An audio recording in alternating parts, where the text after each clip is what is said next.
السلام علیکم دوستو، رسول اللہ صلی اللہ علیہ وسلم نے قیامت کی نشانیاں مختلف مواقع پر امت کو بتائیں تاکہ لوگ ان سے عبرت حاصل کریں اور اپنے اعمال کی اصلاح کریں۔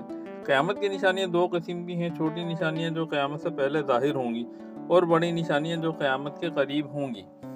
نمبر 1، امانت میں خیانت ہوگی۔ نمبر 2، علم اٹھا لیا جائے گا اور جہالت عام ہو جائے گی۔ نمبر 3، لوگ دنیا کے لیے دین کو چھوڑ دیں گے۔ نمبر 4، ماں باپ کی نافرمانی اور ان سے بدسلوکی عام ہو جائے گی۔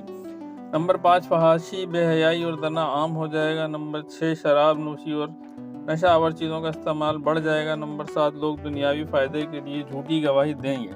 نمبر 8، بلند و بالا عمارتیں بنائی جائیں گی۔ نمبر 9، قتل و غارت گری بڑھ جائے گی۔ نمبر 10، وقت تیزی سے گزرے گا۔ بڑی نشانیاں: نمبر 1، دجال کا خروج، ایک بڑا فتنہ جو لوگوں کو گمراہ کرے گا۔ حضرت عیسیٰ علیہ السلام کا آنا۔ یاجوج اور ماجوج کا خروج۔ زمین سے دھواں اٹھے گا، یہ ایک عذاب کی نشانی ہوگی۔ سورج مغرب سے نکلے گا تو یہ توبہ کے دروازے بند کی علامت ہوگی۔ دابۃ الارض، زمین سے ایک عجیب مخلوق نکلے گی۔ قیامت کی آگ، ایک آگ ظاہر ہوگی جو لوگوں کو میدان حشر کی طرف لے جائے